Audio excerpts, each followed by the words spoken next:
Quarantine is weird. I know I'm not the first person to say this. I'm not even the first leftist media analyst YouTuber to say this, but I feel it, and it's where I'm at right now. Quarantine is weird. Throughout the month of October, I've been watching one horror movie a day every day with a bunch of friends in a little Discord server we made for ourselves. And it's been fun. I haven't been watching a lot of movies. One thing that I've realized recently is that a lot of my passion for talking about and understanding movies and games and media in general came from living in an environment where I was around other people who felt the same way or who felt different ways, but with whom I could have an in-depth conversation about these things. And through that conversation, we could come to a mutual sort of new understanding of whatever it was we were talking about. For me, this environment was film school, and I think I'm probably the only YouTuber who doesn't regret going to film school. For me, I got really lucky with the school that I went to because it was in Oklahoma and the program was relatively small, and it was a weird sort of mix of production and analysis, which you'll find is actually kind of rare in film school programs. These were people who really wanted to get us to fall in love with cinema, and it worked on me for sure. And I admired these people. I still do very much. I'm still in contact with several of them. And I wanted to be a professor. I really like the idea of teaching in a general sense, I guess. I mean, part of why I started this channel is because I enjoy trying to get people to like things, trying to impart why we enjoy media. And a lot of my projects that have wound up being abandoned for one reason or another have been about trying to take some of this seemingly boundless enthusiasm that I have for the media that I love and finding a way to alchemically impart it upon the viewer. I had this plan for a long time where I was going to go to a grad school with a really daring program and, focus on video essays, which was the thing that I really wanted to do, and basically use it to subsidize my study of the form of video essays. And I thought, I will study film and new media through video essays and have the video essays be the thing that I'm turning in for my grad school program. And I talked to some of my professors about this, and obviously there's more detail that I'm leaving out in this 1 minute overview of my half-remembered schemes that I haven't thought about in years. I'll never forget, after class one day, one of my professors pulled me aside and asked me if I really, really wanted to go to grad school. And I said, yeah, it's something I'm definitely considering. And he sat me down and talked to me about the very real financial and systemic issues between somebody wanting to become a professor and actually being one, and encouraged me to talk to everybody that I could talk to make sure that it was something that I wanted to do, and encouraged me to investigate as much as possible and, make sure that if you do go to grad school that you do not pay for it, that you find a program that will pay for it for you, or that you end up being like a teacher's assistant and this and that and the other thing. Long story short, I eventually decided not to go to grad school, and I feel like that choice has paid off about as well as one could hope for it to. But as time went on, I found that my ideas felt strangled in some way, and all of my plans started to feel fickle or frail. And it's only really just occurred to me that a lot of my dipping enthusiasm was because I no longer had this communicative environment where I had to watch movies all the time and talk about them all the time. I think this is part of the reason why I fell so deep into the Homestuck hole in the fall of 2019, because I happened upon a community of people that were very enthusiastic about this one comic and very enthusiastic about discussing it and understanding it and, drawing new inspirations from it. And, for a while, to me, that felt like the best place for me to be in, I guess. Quarantine is weird because I have been watching movies again. Like I said, this month I've been going through and watching a bunch of Halloween-themed movies or spooky movies with some friends.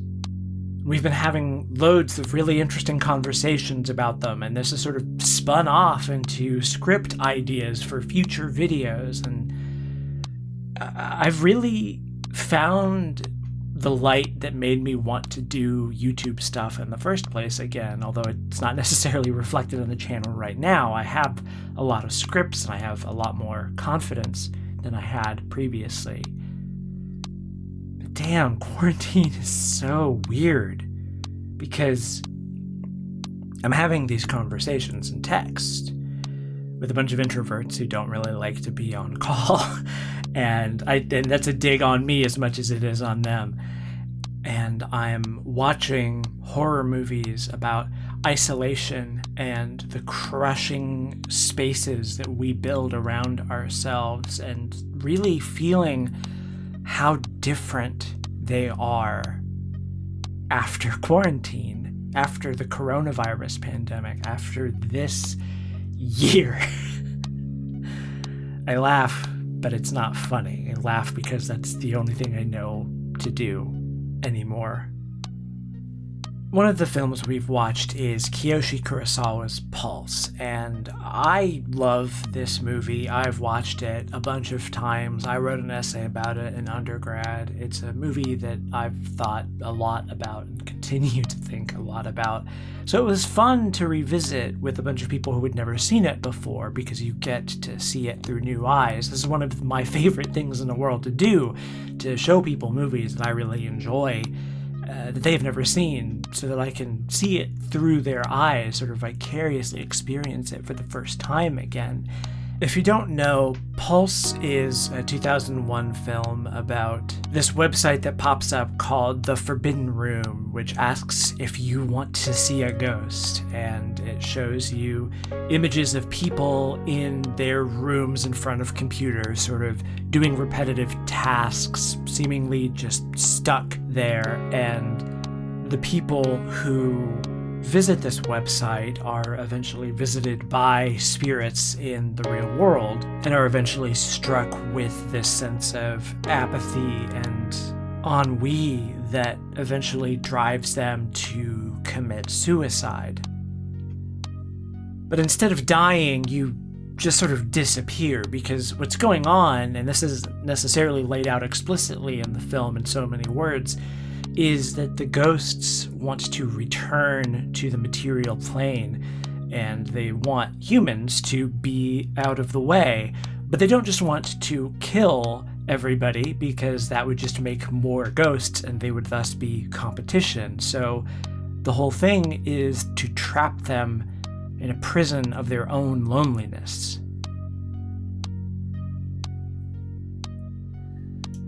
There's an invocation somewhere in the middle of the film of the Hedgehog's Dilemma, when we see this sort of program simulating these dots that come close to each other and disappear in this black void.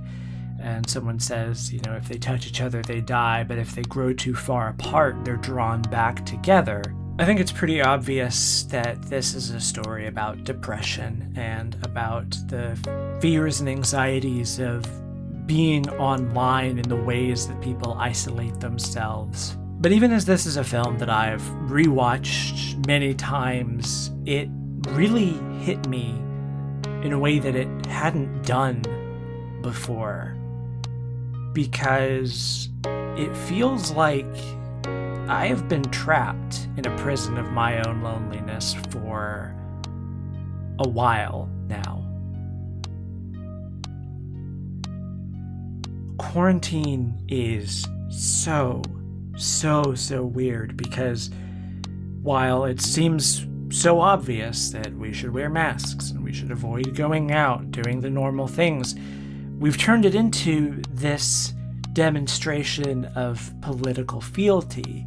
And so, the economy is open again, so all the businesses are open and you can go, depending on what state you're in, you can go to a restaurant and sit down and eat your food with all of your friends, and you can hop on a plane and visit your long-distance crush, and you can do all of the normal things that we were used to doing without thinking before quarantine, except now when you do that, you know that you're taking your life into your own hands. If I buy a plane ticket to go visit my girlfriend, I am rolling the dice of my life, of our lives, of the lives of everybody that we know.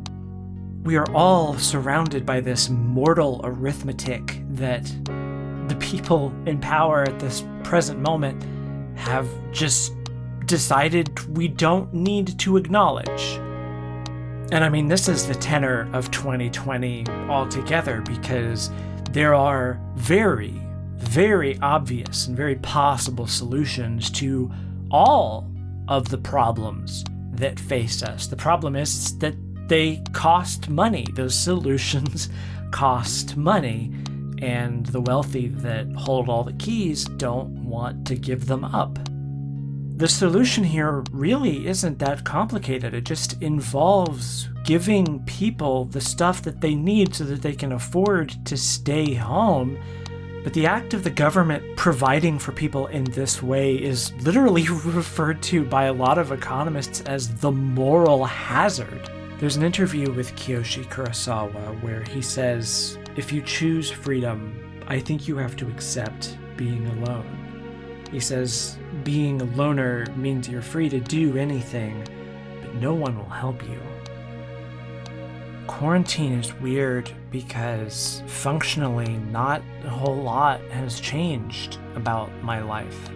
I get up, I make coffee, I eat a salad and maybe some toast. I sit down at my computer and I refresh Twitter. I try to write some, I try to stream some, I think about a lot of things that I should be doing and am not doing and can't do. And I realize that this is what freedom looks like. This is freedom from regulation, and freedom from mutual support and mutual aid, freedom from employment, freedom from censorship, freedom from a safety net. Every day I get up, I open my curtains, I drink my coffee, I think about going outside and don't.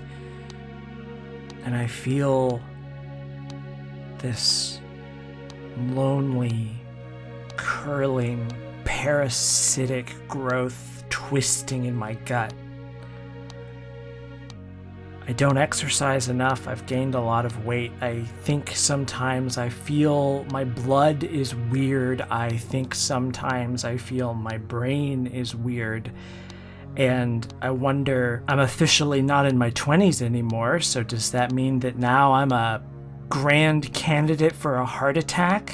I'm moving around and talking to people and trying to stay in contact as much as possible, but at the end of the day, when everybody else is asleep and I am stuck staring at this screen, I don't have anybody to talk to. Because there's nobody to talk to, because everybody has the same thought. I used to pride myself on being the person who could comfort my friends in times of need, and I have found that I have nothing to say to them anymore, because there is no comfort anymore. There's nothing that I can say that will make anybody feel better about all this, because this is bigger than me. This is bigger than my words or your words or this video or anybody else's video or some fucking piece of art or anything that any one person can make, because it's a problem of the world. And the world is too big for any of us to really hold in our heads all at once. And it just crushes you because quarantine is so goddamn weird in that now you have to choose to do the right thing every single day. You have to choose to not return to your life as it was before. You have to choose to escape from the prison of your own loneliness and thus endanger your life and the life of your friends and the life of every stranger that you walk past on the street or breathe on next to in the bus or anywhere that you might encounter. We collectively have been asked to pretend as though nothing has changed. America is holding a gun to the world's head and saying, no, nothing is different. Everything is fine. Everything is normal. And when I am being asked to vote as if that is a proper palliative for the problems of this country, of this failing empire, all I can think is that I hope this fucking thing burns to the ground as fast as possible.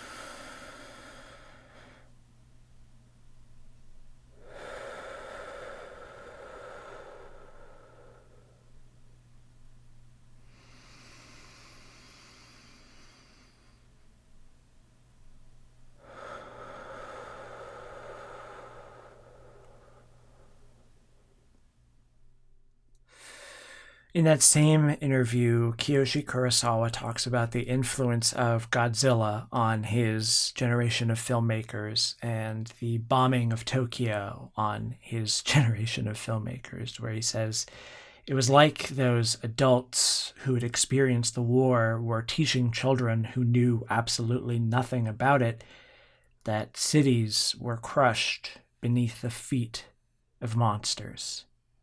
And he says this while images of a bombed-out Tokyo play on screen. And it just has me thinking of nations as these beasts that stride over the works of man, these superorganisms that exist above us and do as they will regardless of what we need, of what we desire. In a moment of humor that to me read like this triumphant admission of an absolutely deranged and 100% correct assumption, Kurosawa says, I assume cities in films are there to be destroyed. And that's what happens in Pulse. The city is destroyed. The world is destroyed. Pulse is an apocalypse narrative, like so many stories of the 21st century. I remember being a teenager when the disaster film The Day After Tomorrow came out and seeing it in theaters and being utterly enthralled by it and feeling this immense frustration that we know climate change is coming, so why aren't we doing anything about it? And this, I feel like, is the unifying thread of all disaster films, where there's a scientist there who knows that the disaster is coming and has evidence that it's coming, and some bumbling bureaucrat says, oh, we can't close the beach, we can't close the park. Well, Jaws isn't going to erupt out of Mount St. Helens and turn into a meteor that does a Dante's Peak on us. There will be no deep impact today, everybody. And like clockwork, the disaster happens and thousands, if not millions, of people die. And all that the protagonists are able to do is save their handful of friends, their meager little family, maybe. When quarantine started, I felt this all-encroaching sense of powerlessness and inadequacy. So I decided to fight back against that in my own meager way by picking a handful of people in my life and saying, I am responsible for you. I am responsible for making sure that you survive this. because that's all that I can do. That's all the power that I have. Do you need money? I will send you money. Do you need food? I will buy you food. Do you need someone to talk to about whatever? You can talk to me. And it never felt like enough. Because it's not enough. It can't be enough by definition. But it has to be enough. It has to be enough because that's all there is. The little bit of good that I can put into this world, the little bit of aid that I can provide for this small handful of people has to be enough, because otherwise this is just an endless cycle of waiting for something to happen, for someone somewhere to make things better. I go to protests and it isn't enough. I donate to bail funds and it isn't enough. Nothing that I do feels like enough because the problem is bigger than me. The problem is bigger than us. The rich and powerful of this country don't care how many people are killed by coronavirus because coronavirus doesn't kill rich people. It only kills the poor and the weak, the marginalized, the disabled, all of those who have been already crushed beneath the heels of the monsters that stride above us, seemingly unaware that we even exist. I think about who I was when I thought I wanted to go to grad school, and I genuinely don't know who that person was anymore. Quarantine will end eventually, as all things must sooner or later. This current administration will end sooner or later, as all things must, whether that's in a few months or in a few years. These cycles, these monsters, these weird things above us that we point at and we say are the cause of our problems are not really the cause of our problems. They're a symptom. And when these things are over, the fundamental problems that are keeping us trapped in the prisons of our own loneliness will not have changed. And I am terrified that we'll go on from this moment pretending as though things are still normal. Nothing will change, and nothing will get better, and it will be the same thing over and over and over again until